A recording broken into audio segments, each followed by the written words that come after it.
And welcome back to our Together Let's Play survival series. Today we will be working on getting our better pickaxe, getting that skeleton spawner up, showcasing some work I did around the lake, as well as building a larger house. So, guys, let's get started. And here we are back in our enchanting cave. And as you can see, we got Demolis's Fortune here, which I did use 2 of the other pickaxes to make. And it does come with Fortune 3, Unbreaking 3, Mending, Efficiency 4. We are going to have to do a bit of mining and getting more diamonds because we're going to have to get our diamond gear ready. But we're just going to jump right over here to the skeleton spawner, which I have dug out. And like I said, just basic shape, 4 down, 2 down drop, and just ran it through. And we're just going to disable it, lock it up. And I have run it down into my cave system here, where I can just whack them through the stairs. I will have to go get some soul sand though, and we will have to run this up some so that they can get a drop damage. But for right now, it's pretty efficient for what we need. A little gap here where you can whack them. We do have a little hopper system hooked up here with a chest, which will pick up our bones and stuff, everything that we need. And it's easy accessible if anything needs to be fixed on it. And I did tie it into our cave system that we have down here for our mining routes. And come here, you. As you can see, it's just one straight tunnel, and the stairs just really stops them from being able to shoot me. Ow, go away. I do want your diamond gear though. But just straight drop down through.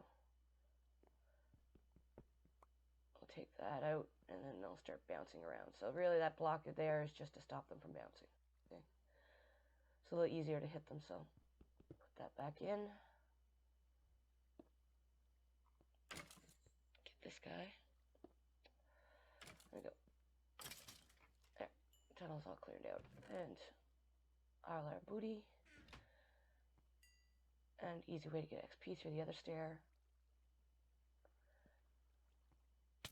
And that's just my material chest. Oh, they can shoot me through here. Not anymore. And we'll just take that box down. And toss something. There. Here's toss that. Don't need any more of that stuff. Should probably seal that up later, but yeah, basically it runs through to a dead-end tunnel system that we have going through here. Yeah, this is the dead end. This is all lava back here. I couldn't get through it. It was like a five high lava lake. And I do hear slimes over there as well. And these guys will naturally despawn anyways when you leave the area.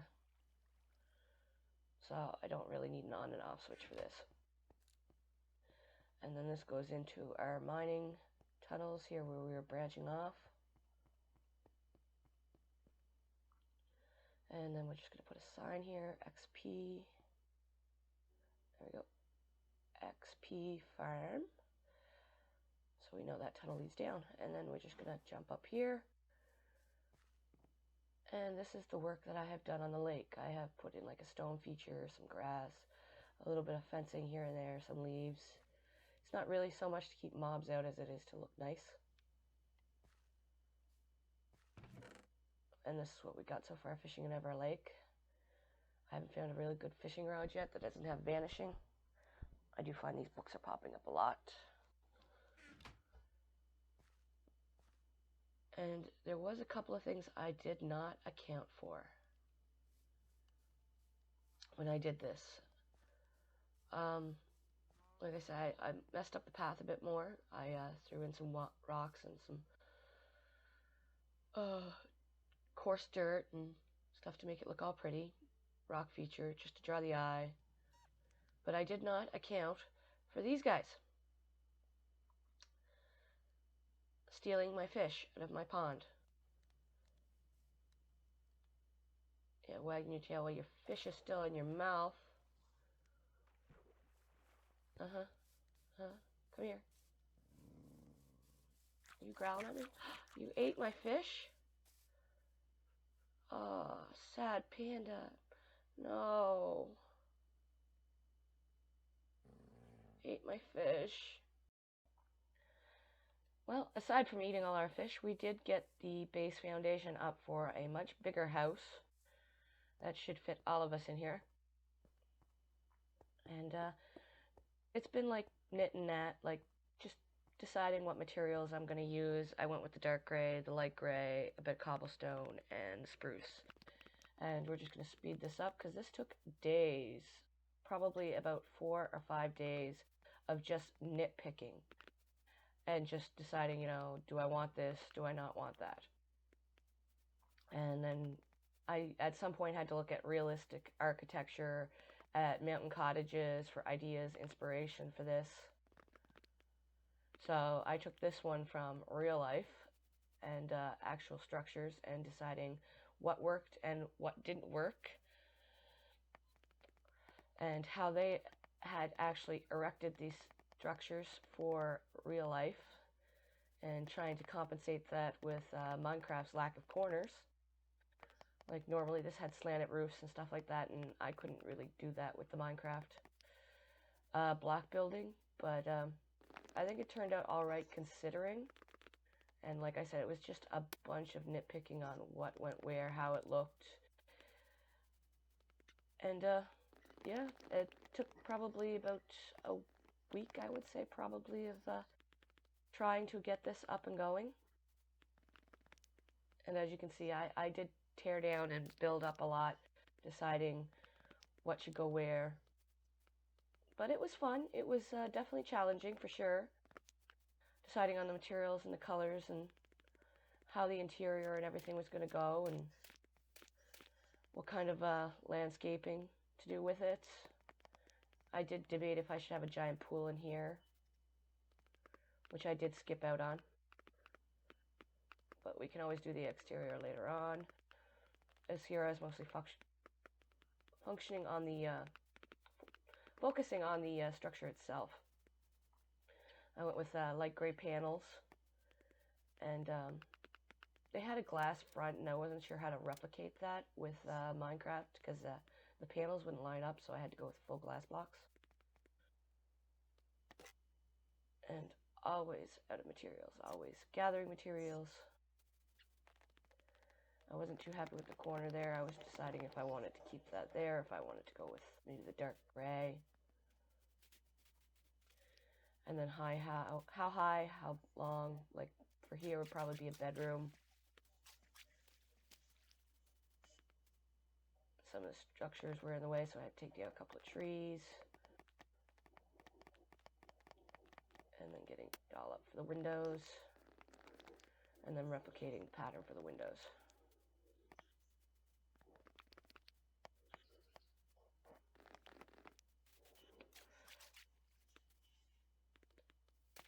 And there we are back here. Now we're doing the floorings. For the entryway, I chose a pattern. So it was just crisscross oak and birch. Because I knew that I'd probably do most of the interior in spruce. And then deciding where the walls would be and what color the walls would be. The doorways.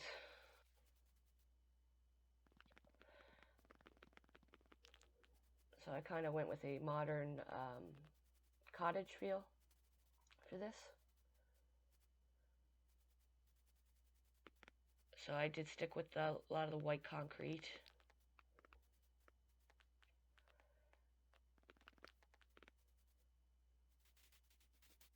And then trying to get everything lined up. And just to save time, I just watered it down as I went. Here wouldn't matter because it's going to be a wall. But then I jumped up, started doing the roof to get the second floor in.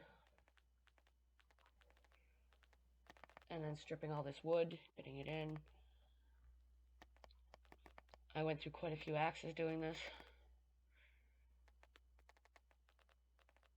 And then getting the windows all parallel to each other, trying to keep the same pattern that was on the lower floor. Eventually I just gave up and started using wood tools, or stone tools, just to save materials.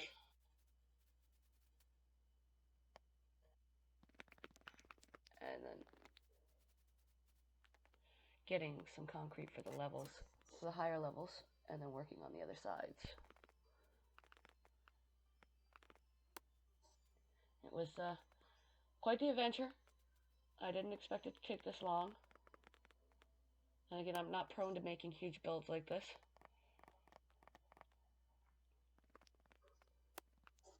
It's no massive city, but still, it took quite a lot of devotion and time.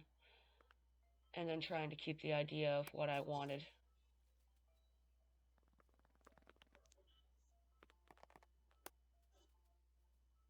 Just so the wall wasn't the main focal point, I had to take that out. And the weather didn't exactly contribute to it. I worked through the rain, through the stormy weather, thunderstorms, mobs. I was surprised more mobs didn't spawn here. And when I had to get to higher levels, I had to soak the concrete so I could put it above.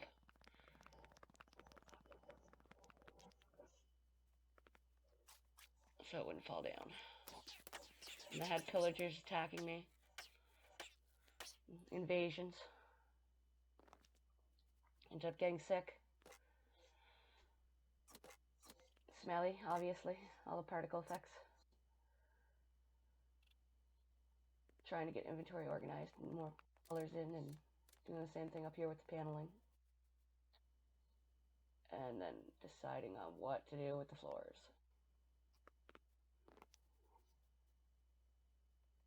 Just double checking everything, making sure I was happy with it.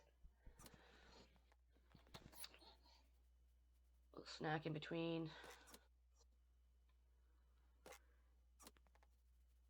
And yeah, it was just trying to figure out, how big I want the bedroom, what was going to be in the bedroom, compensating for that room. And I figured it was probably a good cutoff point here. I wasn't sure if I wanted to keep the indents. Just rethinking everything, stopping. And then after that, I was like, okay, I'm just going to decorate a room and see how it feels and see what we got to work with for an entryway. I think the most hard part was coming in here and just seeing it unfinished.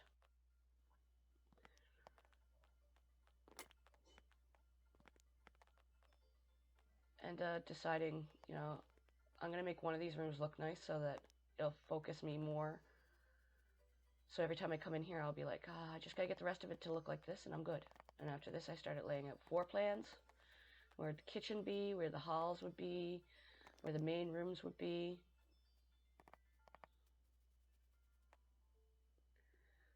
And it got me back on track, deciding how big the doors should be and where they should be, and how I was going to get up and down to the levels, if I was going to segment more of it, and if the rooms felt too small. So in the end, I think I decided to keep this room very opened.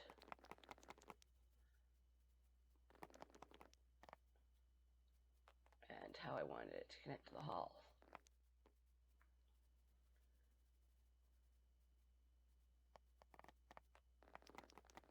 I'm deciding if my kitchen was big enough, if it took too much from the hall, and then putting it back. I'm not prone to building in creative, so I will usually go full out survival. And I was content with how this looked, so this was probably my base buildings here, and just deciding how the walls looked on the outside compared to the inside. And then getting the stairs up, and how that was going to connect up to the other area as basic drafting. Whoever's done computer-aided drafting has a pretty good idea of what's going on here. Just doing my schematics And this is how far I got. I got the interior floor in, and I got the hallways and the door, the entryway done. And I hadn't erected the kitchen yet, but this was the assigned area. And then over here was going to be like a living room and a bedroom. And then I got the upstairs balcony done up here, and I figured this would probably be a good workshop. It's a big open space. And then I had all this space to work with and deciding what to use it for and to finish all this area. But I did get the outside balcony done. And I just had to get up a proper railing. And then we came to this point. Pretty much all completely done. Getting all the decorations in, a bit of hedging up on the roof, a lot more decoration in here, like the living room. I decided to go with a nice kitchen table here, and Nancy, of course, my puppy. I put her in here. Yes, I know you're happy with this, and I still gotta finish up there, but another entryway. We did finish the kitchen. We got a brewing stand and our kitchen, and then we got some storage here for food. And I'm thinking the old house will probably become like a storage shed. And we got a little living room here with a furnace, a bedroom with a nice little closet here for our clothes, all our equipment.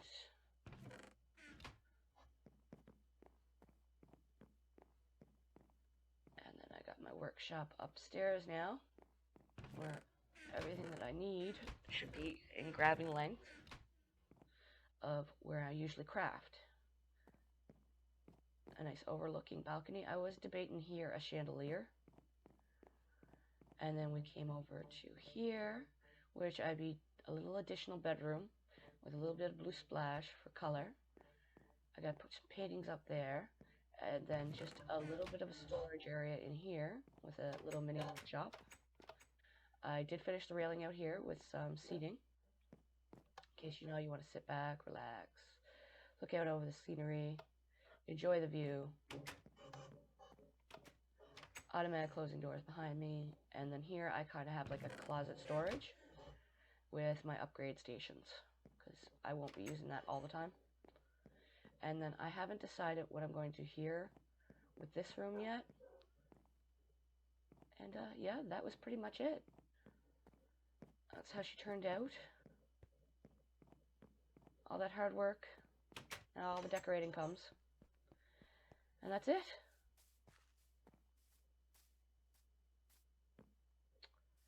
Like I said, this will probably become a storage shed. We might take most of this out, and I kept my fishing rod and stuff in here, but I kept my force equipment and stuff like that in here. So I might just turn this into a giant excess of storage shed, where, I don't know, maybe we'll run our farms underneath it, our automated farms, so they don't go into a cave system. Alright. And that's it for this episode, guys, and I will see you in the next one. Take care, be safe, have fun, and be sure to hit that like and subscribe if you want to see the next one, and ding that little bell. Later.